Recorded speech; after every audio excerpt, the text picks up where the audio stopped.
तो बच्चे अब हम चालू कर रहे हैं डिफ्रैक्शन।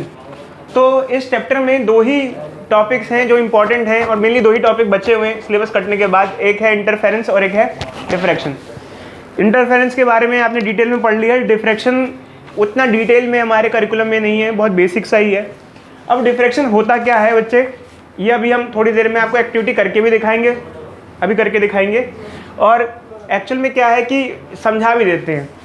देखो बच्चे, डिफ्रैक्शन में क्या होता है कि जैसे मान लो हमारे पास एक कार्डबोर्ड है, लकड़ी का कोई बोर्ड है, गत्ता, इसमें हमने छोटा सा एक स्लिट, सर्कुलर स्लिट मान लो बना दी, सुराख कर दिया सर्कुलर, ठीक है। और यहाँ से हमने लाइट इस पर ऐसे लाइट फेंकी, इस पर लाइट आ रही है, ठीक है। और मान लो यहाँ हमने एक स्क्रीन रख दिया, स्क्रीन। तो हमारे हिसाब से अगर आप देखो आमतौर पे जैसे हमारा कोई सोर्स है, ऐसे लाइट आ रही है, तो कोई बच्चा, अगर किसी बच्चे से पूछा जाए कि भाई किस तरीके का आप स्क्रीन पे दिखाई देगा, तो कहेगा कि सर ऐसा दिखाई देगा, यहाँ तो लाइट होगी, बाकी सब क्या होगा, डार्क होगा। क्यों? कोई बच्चा बताएगा ऐसा क्यों, बाकी रीजन क्या होगा, डार्क होगा। क्यों? क्योंकि देखो ये कार्डबोर्ड है, ये मतलब ये ऐसा है जो लाइट को आर पार नहीं जाने देता। मान लो ऐसे सब्सटेंस को क्या कहते हैं, ओपेक है, ठीक है। यहाँ से लाइट मारी आपने, लाइट यूँ जाएगी यूँ, और यूँ लाइट चली गई, ऐसे चली गई। बस आपको यहाँ पर ब्लैक दिखाई देना चाहिए ऑफिशियली, और यहाँ पर थोड़ा सा ब्राइट दिखाई देना चाहिए, ठीक है। आमतौर पे ऐसा देखने को मिलना चाहिए और होता भी है। बट एक्चुअल में क्या होता है, अगर स्लिट की साइज़ काफ़ी छोटी हो जाती है, जैसे ये स्लिट है ना, छोटी सी स्लिट है, इधर देखो, इधर देखो, ये स्लिट, ये जो स्लिट है, स्लिट साइज़ अगर छोटी हो जाए तो ऐसा तो दिखाई देता ही देता है, साथ में इसके आसपास रिंग्स दिखाई देती हैं। क्या दिखाई देती हैं? रिंग्स। मतलब आपको ब्राइट गोला दिखाई देगा, साथ में छोटी छोटी ब्राइट रिंग्स दिखाई देंगी। कैसा पैटर्न दिखाई देगा? कुछ ऐसा पैटर्न दिखाई देगा। ये ब्राइट है, अभी दिखाते हैं बच्चे, अभी लाइट बंद करके दिखाते हैं।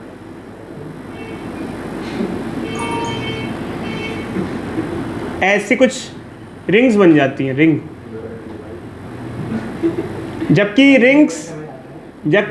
देखो बच्चे, रिंग बनने का कोई मतलब नहीं होना चाहिए।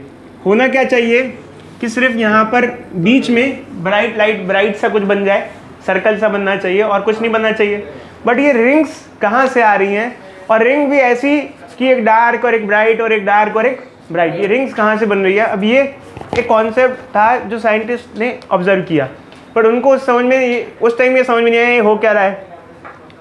बाद में उन्होंने कुछ थ्योरी दी बच्चे, और जो थ्योरी है वो मैं आपको बता रहा हूँ। उनकी थ्योरी के हिसाब से वो ये मानते हैं, साइंटिस्ट ये मानते हैं कि एक्चुअल में क्या है, अगर स्लिट की साइज़ बड़ी हो तो नॉर्मली ऐसा ब्राइट बनता है बीच में और बाकी सब डार्क डार्क बनता है। बट अगर स्लिट साइज छोटी हो तो क्या होता है, इधर देखो, जो लाइट क्या होती है, वेव होती है। इधर देखो, वेव। तो लाइट जब चलती है, वेव देखो, वेव जब चलती है ऐसे, तो चलते चलते टकरा जाती है, और टकरा, किनारे से टकरा करके क्या हो जाती है, बैंड हो जाती है और स्प्रेड हो जाती है। क्या हो जाती है? स्प्रेड। तो जितने रीजन में लाइट दिखनी चाहिए, सिर्फ उतने रीजन को छोड़ के वो बाकी रीजन में भी क्या हो जाती है, फैल जाती है। आमतौर पे लाइट कितने रीजन में दिखनी चाहिए थी? जो ब्राइट रिंग होनी चाहिए थी, सिर्फ कैसे होनी चाहिए थी, इस सर्कुलर रीजन में होनी चाहिए थी। बट बाकी फिर ब्राइट लाइट की रिंग कहाँ से आ गई? समझ लो बच्चे, बाकी ब्राइट लाइट की रिंग्स कहाँ से आई? तो वो रिंग ऐसे बनी कि यहाँ से लाइट टकराई और टकरा करके वो फैल गई, इस वजह से ब्राइट रिंग्स और जगह फैल गई, ब्राइट रिंग। वरना सिर्फ ब्राइटनेस कहाँ होनी चाहिए थी? बीच में। बट वो रिंग्स भी बन गई।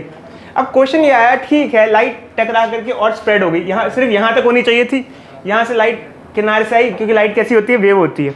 और वेव क्या होती है, वेव टकरा के कहीं बैंड हो जाए तो फैल जाती है, स्प्रेड हो जाती है। अब टकरा के यहाँ पे मान लो लाइट पहुँच गई, तो यहाँ मतलब रिंग बन गई। कौन सी रिंग बन गई? ब्राइट रिंग बन गई। कैसी बन गई? Bright ring. किसकी वजह से बनी? Bending of light. किसकी वजह से? बेंड। तो डिफ्रैक्शन क्या होता है? डिफ्रैक्शन को कई बार सिंगल स्लिट इंटरफेरेंस भी कहते हैं। क्यों कहते हैं मैं आपको बताता हूँ। बट ये होता क्या, the phenomena of bending of light around corners and the spreading of light with in the geometrical shadow of obstacle is called diffraction. जब कभी लाइट बेंड करके स्प्रेड हो जाती है अननेसेसरीली, अगर मतलब देखा जाए तो ऐसे में जो फिनोमेना होता है इसको हम डिफ्रैक्शन नाम देते हैं। तो अब क्वेश्चन ये आता है कि ठीक है लाइट स्प्रेड तो हो गई, बट रिंग्स बनने का क्या मतलब है? कि ठीक है आमतौर पे इतने रीजन में ब्राइटनेस थी और रीजन में ब्राइटनेस बढ़ जाती, बट ऐसा क्यों हुआ कि इतने रीजन में ब्राइटनेस थी, फिर डार्क रिंग आ गई, फिर ब्राइट रिंग आ गई, फिर रिंग बनने का क्या मतलब है? रिंग बनने का कॉन्सेप्ट तो समझ में नहीं आया, क्योंकि आमतौर पे ये होना चाहिए था देखो ब्राइटनेस, बट फिर डार्क और ब्राइट रिंग क्यों आ गई, फिर डार्क ब्राइट ऐसे रिंग्स क्यों बन रही है? अब क्वेश्चन यही आया कि रिंग बनने का तो कोई मतलब नहीं है।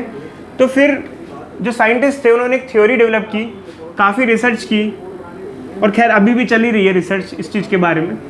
तो उन्होंने एक थ्योरी दी, उन्होंने कहा कि यहाँ पर डिफ्रैक्शन तो हो ही रहा है, स्प्रेडिंग ऑफ लाइट तो हो ही रहा है, बट स्प्रेडिंग के साथ साथ इंटरफेरेंस भी हो रहा है। अब इंटरफेरेंस कैसे हो रहा है? उन्होंने कहा कि देखो भाई लाइट यहाँ पे आती है, आमतौर पे ऐसा दिखना चाहिए, लाइट स्प्रेड हुई, स्प्रेड होने के बाद ब्राइट और डार्क रिंग्स क्यों बन गई? उन्होंने कहा कि जैसे एक रे यहाँ बैंड करके इधर पहुँच गई, अब ये जो रेज होती हैं या वेव होती है, वेव टकरा टकरा के बैंड करके इधर उधर स्प्रेड हो जाती हैं, और जहाँ जहाँ वेव मिलती हैं, डिस्ट्रक्टिवली मिलती हैं, वहाँ वहाँ ब्लैक रिंग बन जाती है। कैसे बन जाती है? Black ring. और जहाँ जहाँ कंस्ट्रक्टिवली मिलती हैं वहाँ वहाँ ब्राइट रिंग बन जाती है, क्योंकि सिर्फ स्प्रेडिंग का केस नहीं है, स्प्रेडिंग तो हुआ ही हुआ, अगर स्प्रेडिंग ना होता तो सिर्फ यहाँ ब्राइट दिखता और सब क्या होता? ब्लैक होता, ठीक है। और अगर इंटरफेरेंस ना होता, स्प्रेडिंग के साथ साथ इंटरफेरेंस ना होता, तो क्या होता? ब्राइट यहाँ से की जगह क्या होता? पूरे रीजन में ब्राइटनेस होती, ब्राइटनेस भी बढ़ रही है और रिंग्स भी बन रही हैं। तो इसका मतलब स्प्रेडिंग भी हो रही है, और स्प्रेडिंग के बाद जो लाइट स्प्रेड हो रही है वो आपस में इंटरफेयर करके भी ब्लैक, डार्क और ब्राइट क्या बना रही हैं? रिंग्स बना रही हैं। तो यहाँ पर ये देखा गया कि स्प्रेडिंग के बाद इंटरफेरेंस हो रहा है, और ये जो फिनोमेना होता है इसे हम कहते हैं phenomena of diffraction of light. ठीक है अच्छे, अभी हम दिखाएं कैसे होता है एक बार। चलो अच्छे, कुछ इस तरीके का पैटर्न हमको दिखाई देता है, मैंने अभी आपको दिखाया था, इधर देखो अच्छे। तो एक्चुअल में क्या है, मैं फिर से एक बार बता देता हूँ क्या हुआ। देखो अच्छे, इधर बोर्ड पे एक्चुअल में दिखाई क्या देना चाहिए था? दिखाई ये देना चाहिए था ये, बट इसके आगे आसपास रिंग्स नहीं दिखाई देनी चाहिए थी। पहली बात तो मेनली लाइट सिर्फ इतने रीजन तक ही आनी चाहिए थी, इतने रीजन तक, बट फिर लाइट बाकी रीजन में कैसे आई? क्योंकि लाइट यहाँ पर आई, और लाइट कैसी होती है? वेव होती है, वेव की वजह से वो टकरा करके क्या हो गई? क्या हुई? बेंड हो गई। क्या हो गई? बेंड हो गई। बेंड होकर क्या हो गई? स्प्रेड हो गई। और सिर्फ एक लाइट रे के साथ ऐसा नहीं हुआ, बहुत सारी लाइट रेस के साथ ऐसा हुआ कि वो कॉर्नर्स पे टकरा के बेंड हुई, और जितनी भी लाइट रे बेंड हुई वो स्प्रेड हुई, और स्प्रेड होने के बाद फिर वो क्या हो गई? आपस में इंटरफेयर कर गई। क्या कर गई? इंटरफेयर। तो इसलिए ये रिंग्स पैटर्न बन रहा है। बस हमें फिलहाल इससे ज़्यादा अभी कुछ जानने की जरूरत नहीं है। इधर देखो, एक्चुअल में क्या है बच्चे, जो हमारे पास जो पैटर्न बनता है डिफ्रैक्शन में वो कुछ इस तरीके का दिखता है, ठीक है। कुछ रिंग्स बनती हैं, अब इनका नाम है बच्चे, ध्यान से सुनना। YDSC में जो बीच में ब्राइट पट्टी होती थी, फ्रिंज होती थी, उसका नाम क्या था? Central bright. इसको हम कहते हैं सेंट्रल मैक्सिमा। क्या कहते हैं? Central maxima. इसको कहते हैं, बीच वाले को कहते हैं सेंट्रल मैक्सिमा। Central maxima. अब एक्चुअल में क्या होता है बच्चे, YDSC में और डिफ्रैक्शन में कुछ फ़र्क होते हैं जो हमें जानना बहुत ज़रूरी है। YDSC में थियोरेटिकली, सुन लो बच्चे, मैं एक बात बोल रहा हूँ, मैं रिपीट नहीं करूँगा। YDSC में थियोरेटिकली ऐसा माना जाता है कि जो फ्रिंजेस हमारी बनती हैं, जितनी भी फ्रिंजेस बनती हैं ब्राइट और डार्क, जितनी भी ब्राइट फ्रिंजेस होती हैं सबकी इंटेंसिटी बराबर होती है। सबकी इंटेंसिटी क्या होती है? बराबर। मतलब जितनी भी ब्राइट फ्रिंजेस सभी की इंटेंसिटी क्या रहेगी? सेम। कितनी? 4i। सभी ब्राइट की इंटेंसिटी क्या होगी? 4i 4i 4i 4i। और डार्क की इंटेंसिटी क्या होगी? 0। ये मानते थे ना हम लोग। YDSC में सभी ब्राइट की इंटेंसिटी क्या होती है? सेम होती है। यहाँ ऐसा नहीं होता है। अगर आपने, मैंने जो अभी एक्सपेरिमेंट करके भी दिखाया था, उसमें आप देखना, जो सेंटर ब्राइट होता है उसकी इंटेंसिटी सबसे ज़्यादा होती है, और जो बगल की रिंग्स होती हैं उनकी इंटेंसिटी क्या होती जाती है? कम होती जाती है। बट एक्चुअल में अगर आप जब इसको स्क्रीन पे देखोगे तो ये बहुत ब्राइट होगा, ये डल होगा, ये और डल होगा। जो रिंग्स होती हैं बगल बगल वाली वो डल होती जाती हैं। क्या होती जाती हैं? डल होती जाती हैं। सबकी इंटेंसिटी सेम नहीं होती है, जबकि YDSC में ऐसा मानते हैं कि सबकी इंटेंसिटी सेम होती है।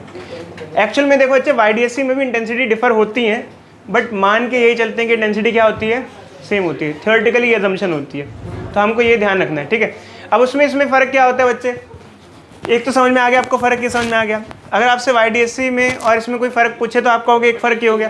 दूसरा फ़र्क क्या होता है, YDSC में 2 स्लिट्स यूज़ करते हैं, इसमें क्या यूज़ होता है, सिंगल स्लिट। क्या यूज़ होता है, सिंगल स्लिट। तीसरा क्या होता है बच्चे, एक्चुअली क्या होता है YDSC में जितनी भी फ्रिंजेस होती हैं सभी की साइज़ क्या होती है, इक्वल होती है, सब इक्वल साइज़ की होती हैं। जबकि यहाँ क्या होता है, जो सेंटर मैक्सिमा होती है उसकी थिकनेस ज़्यादा होती है, वो बाकी के कंपैरिजन में ट्वाइस होती है। क्या होती है, सेंटर मैक्सिमा जो है, सेंटर वाली जो है मोटी है। अभी बताएंगे आपको, सब एक्सप्लेन करेंगे बच्चे, पूरा एक्सप्लेन करूंगा मैं।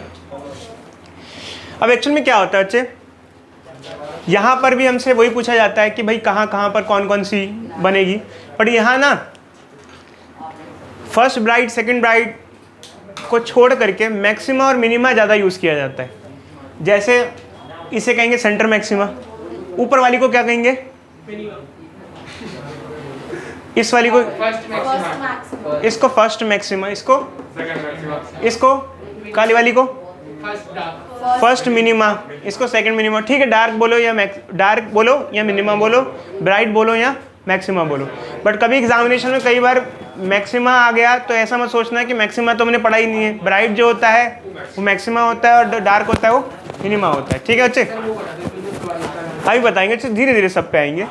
अब एक्चुअल में क्या होता है एग्जामिनेशन में बच्चे, हम जब बात करते हैं तो हमें पोजीशन, हमने YDSC में पोजीशन फॉर ब्राइट और डार्क फ्रिंज निकाला था, यहाँ भी हम पोजीशन फॉर मैक्सिमा मिनिमा निकालते हैं। बट यहाँ पर एग्जामिनेशन में मोस्टली जो पोजीशन पूछी जाती है वो हमें एंगुलर पोजीशन ज़्यादातर पूछते हैं। क्या पूछते हैं, एंगुलर पोजीशन। अब एंगुलर पोजीशन क्या होता है, देखो बच्चे, एंगुलर पोजीशन मतलब कितने एंगल पे वो बन रहा है। जैसे मान लो ये हमारी फर्स्ट सेकंड थर्ड, ये कौन सी मिनिमा है, कितने एंगल पे बन रही है ये एंगल, इसे कहेंगे, ये जो एंगल होगा इसे कहेंगे एंगुलर पोजीशन ऑफ थर्ड अरे काली वाली है अच्छी, थर्ड मिनिमा की एंगुलर पोजीशन। अब एक्चुअली क्या है कि जैसे YDSC में डेरिवेशन करते थे वैसे तो हमें नहीं आता, हमें फॉर्मूले ज़्यादातर याद करने पड़ते हैं। तो मैं थोड़ा बहुत बता दूंगा आपको थ्योरी। तो ये फॉर्मूलेज होते हैं बच्चे हमारे पास मैक्सिमा मिनिमा के, कैसे भी याद करना है करो भाई। ये है मैक्सिमा का और ये है मिनिमा का, ये वैल्यूज़ है हमारे पास, ठीक है। अब एक्चुअली क्या है कि जैसे मान लो, अब मेरे पास एक क्वेश्चन है, मैं पूछता हूँ आपसे कि थर्ड मिनिमा की एंगुलर पोजीशन निकालो, तो आप इनमें से कौन सा फॉर्मूला लगाओगे, ये वाला ये वाला, नीचे वाला। इसमें कैसे कैसे क्या क्या पुट करोगे, एन की जगह 3, थर्ड पूछ रहे हैं, क्या पूछ रहे हैं, मिनिमा पूछ रहे हैं, थर्ड वेवलेंथ दी हुई होगी, और जो हमारी स्लिट जो साइज़ है, स्लिट के डायमीटर है, स्लिट की जो साइज़ है वो हमें मेंशन होगी, हम वो पुट कर देंगे सबको यूनिट में, प्रॉपर यूनिट में। वो बच्चे बता रहे हैं आपको, आप क्वेश्चन देंगे तो आपको समझ में आ जाएगा, ठीक है। ये सब पुट कर देंगे तो हमें मिल जाएगा और हमें एंगुलर पोजीशन मिल जाएगी। अगर हमें एंगुलर पोजीशन किसकी पूछी जाए, मैक्सिमा की पूछी जाए, किसकी पूछी जाए, मैक्सिमा। जैसे मान लो ये फर्स्ट मैक्सिमा, ये सेकंड है, तो हम उसके लिए कौन सा फॉर्मूला यूज़ कर लेंगे, ये फॉर्मूला यूज़ कर लेंगे। तो ये काम तो हो गया किसका, एंगुलर पोजीशन का। वैसे डिफ्रैक्शन में मोस्टली एंगुलर पोजीशन ही आता है, बट आजकल बच्चे एंगुलर भी पूछ लेते हैं, कई बार लीनियर भी पूछ लेते हैं। अच्छा, कोई बच्चा बताएगा एंगुलर पोजीशन में यूनिट क्या यूज़ होगी और लीनियर में यूनिट क्या यूज़ होती होगी। एंगल में डिग्री होगा, इतने डिग्री पे बन रहा है, उतनी डिग्री पे बन रहा है। लीनियर में डिस्टेंस निकालना पड़ेगा। डिस्टेंस कहाँ से लेंगे अगर लीनियर में निकालना है। अगर मैं पूछूं लीनियर पोजीशन और थर्ड मिनिमा निकालना है तो कहाँ से कहाँ तक का होगा, यहाँ से लेके यहाँ तक का डिस्टेंस निकालना पड़ेगा। समझे इस बात को। अब भाई एंगुलर का तो फॉर्मूला लिख दिया, लीनियर का फॉर्मूला भी लिख देते हैं। कैसे आया लीनियर का फॉर्मूला, ज्योमेट्री से ट्राइंगल वाइंगल बना करके लीनियर का भी फॉर्मूला आ जाता है। इस क्या हमें डेरिवेशन करना है लीनियर का, नहीं, हमको फॉर्मूला बस याद रखना है, ठीक है अच्छे। तो क्या इसका फॉर्मूला क्या आएगा, इसका लीनियर का फॉर्मूला आएगा n lambda d by a। अब यहाँ पे कैपिटल D क्या होता है, जो YDSC में कैपिटल D होता है स्लिट, वो यहाँ पे भी होता है। और ये किसका फॉर्मूला हुआ, लीनियर का डार्क। और ये किसका फॉर्मूला हो जाएगा,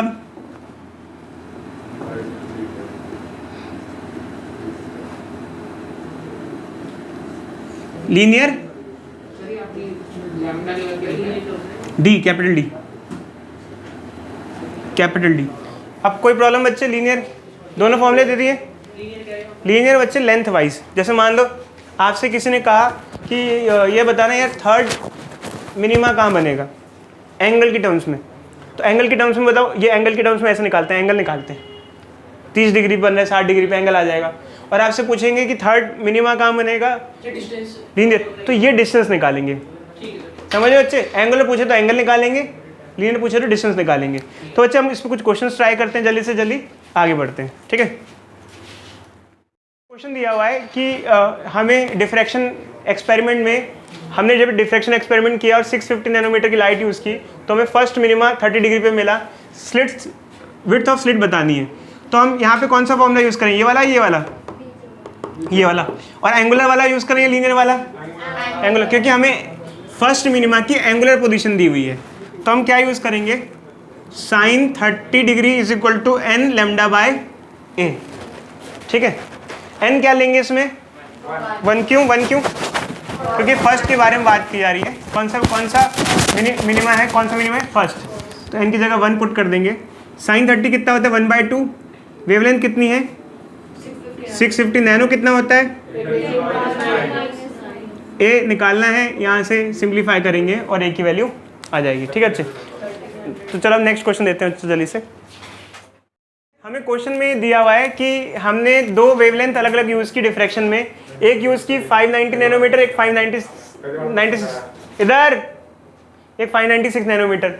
स्लिट साइज हमारी ये दे रखी है, स्लिट स्क्रीन सेपरेशन दे रखा है। हमसे पूछा है कि जब दोनों की फर्स्ट मैक्सिमा बनेंगी तो उनके बीच का सेपरेशन क्या होगा। देखो अच्छा, अगर आप वेवलेंथ अलग यूज़ करोगे तो इसकी फर्स्ट मैक्सिमा की पोजीशन अलग होगी और दूसरे वाले की फर्स्ट मैक्सिमा की पोजीशन क्या होगी? अलग होगी।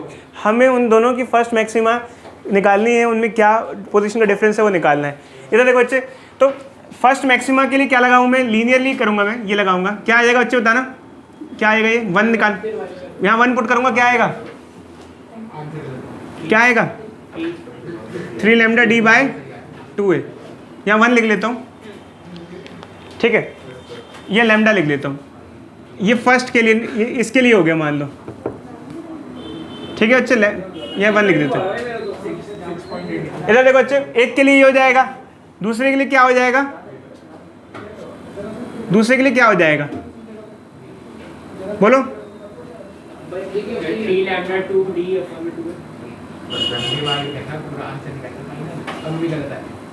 ठीक है, हमें क्या करना है? इन दोनों को सबसेट करना है। डिफरेंस क्या आ जाएगा इन दोनों का? 3d bye 2a lambda 1 minus lambda 2। ठीक है, पुट आउट, पुट कर देंगे। डी डी कितना दिया हुआ है? 1.5। दोनों की वेवलेंथ का डिफरेंस कितना है? 6 नैनोमीटर, 10 की पावर माइनस 9। 2 की जगह 2, ए कितना आ जाएगा? 2 इंटू 10 की पावर माइनस 6 आ जाएगा अच्छे से आंसर। तो भाई बेसिक कैलकुलेशन तो आप लोग कर सकते हो यार, ऐसी बात मत करो। अब हम आगे का टॉपिक स्टार्ट कर रहे हैं। तो एक्चुअल में क्या है कि एक पार्ट जो हमें बताना है डिफ्रैक्शन के बाद, जब डिफ्रैक्शन में हम पोजीशन फॉर मैक्सिमा और मिनिमा निकालते हैं, तो इसमें से एक चीज़ और होती है इंपॉर्टेंट, जिसे हम कहते हैं विड्थ ऑफ सेंट्रल मैक्सिमा, जिसे हम कहते हैं विड्थ ऑफ सेंट्रल मैक्सिमा। देखो अच्छा, डिफ्रैक्शन पैटर्न में हमने आपको बताया था, ये ऐसा कुछ पैटर्न बनता है कि बीच में जो होता है सेंट्रल ब्राइट होता है, उसके बगल में डार्क रिंग होती है, फिर ब्राइट रिंग होती है, फिर डार्क रिंग होती है। YDSC भी कुछ ऐसा ही सा होता है, उसमें पैटर्न्स होते हैं। अब इसमें क्या होता है, जो बीच वाली होती है रिंग, उसको सेंट्रल मैक्सिमा कहते हैं। क्या कहते हैं? Central maxima. इसकी इंटेंसिटी सबसे हाई होती है। मैंने आपको बताया था YDSC में और डिफ्रैक्शन में एक फ़र्क होता है कि YDSC में ये माना जाता है कि जितनी भी ब्राइट फ्रिंजेस बन रही है सबकी इंटेंसिटी क्या होगी? सेम होगी। बट यहाँ पर क्या होता है, जो ब्राइट होती है, जो सेंट्रल ब्राइट होती है, उसकी इंटेंसिटी सबसे ज़्यादा होती है और बाकी जो ब्राइट होती है उनकी इंटेंसिटी कंपैरेटिवली लोअर होती जाती है। अगर YDSC का पैटर्न और इंटेंसिटी का ग्राफ ड्रॉ करें तो मान लो एक हद तक अगर YDSC का पैटर्न ऐसा है, ये हमारी ब्राइट फ्रिंज डार्क फ्रिंज ऐसी है, और अगर इंटेंसिटी का पैटर्न बगल में ड्रॉ करें और डिफ्रैक्शन का पैटर्न बगल में ड्रॉ करें तो आपको ऐसा कुछ देखने को मिलेगा। ये देखो अच्छे, अभी ड्रॉ करके दिखाते हैं। YDSC में इंटेंसिटी का पैटर्न ऐसा आएगा, ब्राइट में इंटेंसिटी ज़्यादा, डार्क में कम, ब्राइट में ज़्यादा, डार्क में कम, ब्राइट में ज़्यादा, डार्क में कम। ये YDSC में ऐसा आता है पैटर्न। ये इंटरफेरेंस में जहाँ जहाँ ब्राइट बनती है वहाँ वहाँ इंटेंसिटी ज़्यादा होती है, और ऐसा माना जाता है कि जहाँ जहाँ ब्राइट होती है ऐसा कुछ इंटेंसिटी का पैटर्न दिखता है ऐसे से। ये क्या है, ये पॉइंट्स कौन कौन से हैं, जहाँ जहाँ कौन सी फ्रिंज बनी है, ब्राइट, और ये पॉइंट्स कौन कौन से हैं, जहाँ डार्क फ्रिंज बनी है। और ऐसा मानते हैं कि जितने भी ब्राइट फ्रिंजेस हैं उनकी इंटेंसिटी सबकी लगभग क्या है, सेम है, बट एक्चुअल में सेम नहीं होती, बट थियोरेटिकली हमें सेम माननी पड़ती है। बट डिफ्रैक्शन में ऐसा नहीं होता बच्चों। डिफ्रैक्शन में एक्चुअली क्या होता है, जो सेंट्रल ब्राइट होती है ऐसा डिफ्रैक्शन का पैटर्न बनता है। सेंट्रल ब्राइट की इंटेंसिटी ज़्यादा होती है, बाकी की इंटेंसिटी ऐसे से कम होती जाती है। बाकी जो रिंग्स होती है उसकी इंटेंसिटी कम होती जाती है जैसे जैसे दूर जाता जाएगा। ये क्या दिखा रहा है, ये देखो सेंट्रल ब्राइट होगी उसकी इंटेंसिटी सबसे हाई होगी, ज़्यादा होगी। इसकी बगल वाली जो ब्राइट रिंग है उसकी इंटेंसिटी कंपैरेटिवली क्या हो जाएगी, लोअर हो जाएगी, और अगली जो रिंग आएगी उसकी इंटेंसिटी और कम हो जाएगी। तो ये इंटेंसिटी का ग्राफ ऐसा बनता है डिफ्रैक्शन के केस में और इंटरफेरेंस के केस में। अगर हमसे कोई इंटरफेरेंस और डिफ्रैक्शन का फ़र्क पूछता है तो हमारे नोट्स में इंटरफेरेंस और डिफ्रैक्शन के बीच में फ़र्क लिखा हुआ है, उसमें एक फ़र्क ये भी मेंशन किया हुआ है जिस ग्राफ में दिखाया हुआ है बच्चों, देखो हमारे नोट्स में दिखा रखा है। ये देखो डिफ्रैक्शन में इंटेंसिटीज चेंज हो रही हैं, इंटरफेरेंस में इंटेंसिटीज़ क्या है, सेम है, कांस्टेंट है। तो ये एक फ़र्क रहता है इसमें। बट एक्चुअली क्या है कि अब हम बात कर रहे हैं सेंट्रल मैक्सिमा की। तो सेंट्रल मैक्सिमा मतलब जो बीच में जो ब्राइट रिंग बनती है इसको हम सेंट्रल मैक्सिमा कहते हैं, और हमें इसकी विड्थ निकालनी होती है। अब विड्थ दो टाइप की होगी बच्चे, एक होगी एंगुलर विड्थ, एक होगी लीनियर विड्थ। अब कोई बच्चा बताएगा लीनियर विड्थ क्या होगा और एंगुलर विड्थ क्या होगा, ये बताओ बच्चे, आप बताओ क्या होगा अंशिका, लीनियर विड्थ क्या होगा और एंगुलर विड्थ क्या होगा। यहाँ से यहाँ तक का जो सेपरेशन होगा, ये डिस्टेंस, ये वाला, इसे लीनियर विड्थ कहेंगे। ये लीनियर विड्थ होगा, यहाँ से यहाँ तक की दूरी। एंगुलर विड्थ क्या होगा, ये जो एंगल बनेगा इसे कहेंगे एंगुलर विड्थ। तो हमको दोनों ही निकालना है, लीनियर विड्थ और एंगुलर विड्थ। किसकी, सेंटर मैक्सिमा की। किसकी, सेंटर मैक्सिमा की। जो सेंटर में होता है इसको यहाँ नाम दिया जाता है सेंटर मैक्सिमा। YDC में क्या नाम दिया जाता है उसको नाम दिया जाता है सेंट्रल ब्राइट। ठीक है बच्चों। तो अब इसकी लीनियर और एंगुलर दोनों विड्थ निकालनी है। तो लीनियर विड्थ में क्या होता है देखो बच्चे, और एंगुलर में क्या होता है, एक एक करके निकालते हैं। काम करते हैं पहले लीनियर निकाल लेते हैं, लीनियर। अब एक्चुअली क्या होता है बच्चों, ये जो ब्राइट पड़ रहा है, देखो ये यहाँ से यहाँ तक की दूरी है। एक्चुअल में क्या होता है, ब्राइट जो हमारी रिंग बन रही है, रिंग मतलब क्या, ये पूरा जो सेंट्रल ब्राइट बन रहा है वो डार्क के अंदर जितना भी रीजन है, यहाँ डार्क के अंदर यहाँ से यहाँ तक का जो रीजन है उसमें बन रहा है। अब एक्चुअल में क्या होता है, अगर हमें ये निकालना होता है तो हम फर्स्ट डार्क की पोजीशन निकाल लेते हैं। क्या निकाल लेते हैं, फर्स्ट डार्क की पोजीशन, क्योंकि ये फर्स्ट डार्क के अंदर का जितना रीजन है वो ब्राइट आ रहा है ना। देखो फर्स्ट डार्क के अंदर का जितना रीजन है वो क्या आ रहा है, ब्राइट। तो फर्स्ट डार्क की लीनियर पोजीशन क्या होगी बताना, यहाँ से फर्स्ट डार्क की लीनियर पोजीशन क्या होगी, lambda D by first dark की लीनियर पोजीशन क्या होगी, लैम्डा डी बाय, मतलब ये जो डिस्टेंस दिख रहा है आपको, ये वाला, ये होगा लैम्डा डी बाय। और हमारा अगर हमें पूरा ये निकालना है, यहाँ पर सेंटर मैक्सिमा की पूरी विड्थ निकालनी है, तो मैं क्या करूँगा, इसको 2 से मल्टीप्लाई करेंगे, क्योंकि हमने एक तरीके से ये निकाल लिया। और ये पूरी विड्थ कितनी है, अलग अलग कैसे कि बच्चे, एक्चुअली क्या एक एक करके तो निकालोगे ना, क्योंकि सारे डिस्टेंसेस हम कहाँ से लेते हैं, बीच से लेते हैं, सेंटर से लेते हैं। तो पहले यहाँ से यहाँ तक की दूरी निकाल ली, फिर इसको 2 से मल्टीप्लाई कर दिया। तो एक्चुअली क्या है, अगर इसको 2 से मल्टीप्लाई कर दोगे तो लीनियर विड्थ क्या हो जाएगी इसकी, 2 लैम्डा डी बाय ए। और अगर एंगुलर विड्थ निकालनी है तो सेम ये, क्योंकि जो ब्राइट बन रही है, ये जो ब्राइट पूरी बन रही है सेंट्रल मैक्सिमा, सेंट्रल ब्राइट या फिर सेंट्रल मैक्सिमा कुछ भी बोलें, ये डार्क के अंदर बन रही है। तो फर्स्ट डार्क की एंगुलर पोजीशन निकाल लेते हैं, थीटा निकाल लेते हैं। तो फर्स्ट डार्क के लिए क्या होगा बच्चे, sine theta lambda by A. Theta क्या हो जाएगा, साइन इनवर्स लैम्डा बाय ए। और हमें सिर्फ थीटा चाहिए, 2 थीटा चाहिए, क्योंकि ये यहाँ से यहाँ तक फैला है, तो थीटा 2 थीटा। तो एंगुलर विड्थ क्या हो जाएगी, 2 theta is equal to 2 sine inverse lambda by A, ये आ जाएगा। अच्छी। अब एक्चुअल में एक चीज़ ये ध्यान रखना बच्चों, इसके डेरिवेशंस के लिए जो हम करते हैं, जो सेंटर मैक्सिमा की विड्थ निकालते हैं, तो हम डार्क की पोजीशन निकालते हैं, क्योंकि डार्क के अंदर पड़ रहा है, समझ रहे हो, ये डार्क के अंदर का रीजन है, ये ब्राइट रीजन है, समझ रहे हो। अब कई बार मैं ऐसा लिखता हूँ तो बच्चे ऐसे पूछने लग जाते हैं सर आप डार्क क्यों निकाल रहे हो, हम तो ब्राइट की बात करें, क्योंकि डार्क के अंदर अंदर का जितना रीजन है वो क्या है, ब्राइट है।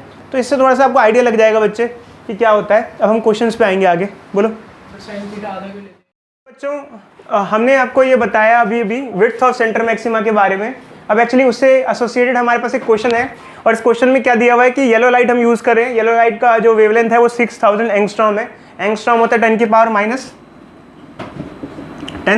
और हमने इसको डिफ्रैक्शन में यूज़ किया, और हमसे पूछा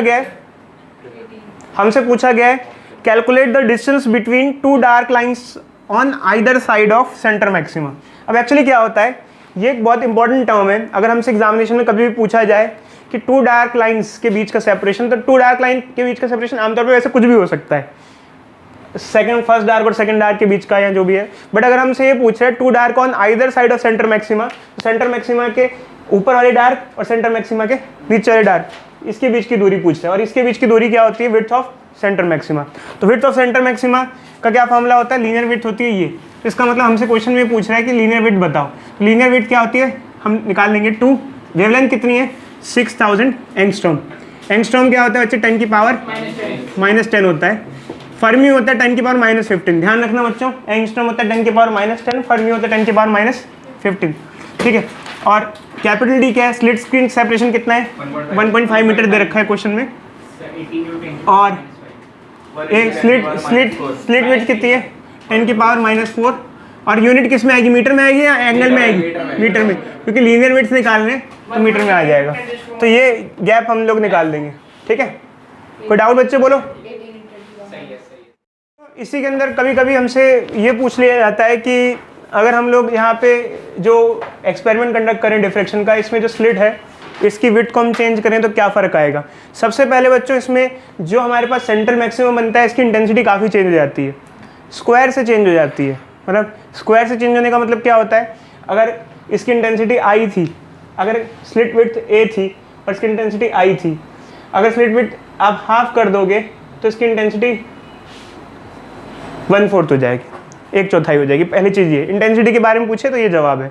दूसरा जवाब ये कि एक्चुअली क्या है, जब स्लिट की विड्थ चेंज करते हैं, अगर इसको हम मान लो घटाते हैं बढ़ाते हैं, तो ये सेंटर मैक्सिमा है इसकी विड्थ पे क्या होगा, चेंज देखने को मिलेगा। देख रहे हो बच्चों, यही पूछा था ना क्वेश्चन में। आप उस हिसाब से देख लेना, इसको बढ़ाओगे घटाओगे तो इस हिसाब से रेसिप्रोकल रिलेशन है।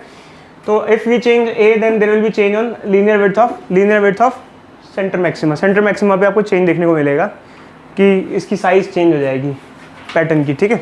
दूसरी चीज़ ये कि अगर हम वाइट लाइट यूज़ करें तो क्या होगा मोनोक्रोमेटिक लाइट की जगह। तो अगर आप चाहे YDAC में चाहे आप डिफ्रैक्शन में वाइट लाइट यूज़ कर सकते हो। ज़रूरी नहीं है कि आपको मोनोक्रोमेटिक लाइट ही यूज़ करनी है, मोनोक्रोमेटिक यूज़ करोगे तो ज़्यादा बेटर रहता है, बट कोई नेसेसरी कंडीशन नहीं है कि आपको पैटर्न नहीं देखने को मिलेगा। दोनों सिचुएशन में आपको पैटर्न देखने को मिलेगा। YDAC में मैंने आपको बताया था क्या था कि अगर आप वाइट लाइट यूज़ करते हो तो आपको कलरफुल फ्रिंज पैटर्न मिलेगा, बट सेंटर ब्राइट जो होगी वो वाइट होगी।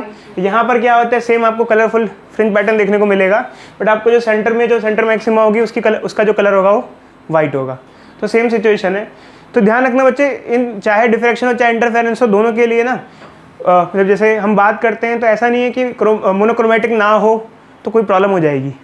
पैटर्न तो आपको देखने को मिलेगा, बट मोनोक्रोमेटिक में उसको स्टडी करने को आसान होता है। अगर आप वाइट लाइट यूज़ करते हो तो कलरफुल पैटर्न में उसको स्टडी करना मुश्किल हो जाता है, क्योंकि रिंग्स आप ढंग से नहीं देख पाते हो, डिफरेंशिएट नहीं कर पाते हो, तो ये फ़र्क रहता है, ठीक है। अगर लीनियर विड्थ बढ़ेगी तो एंगल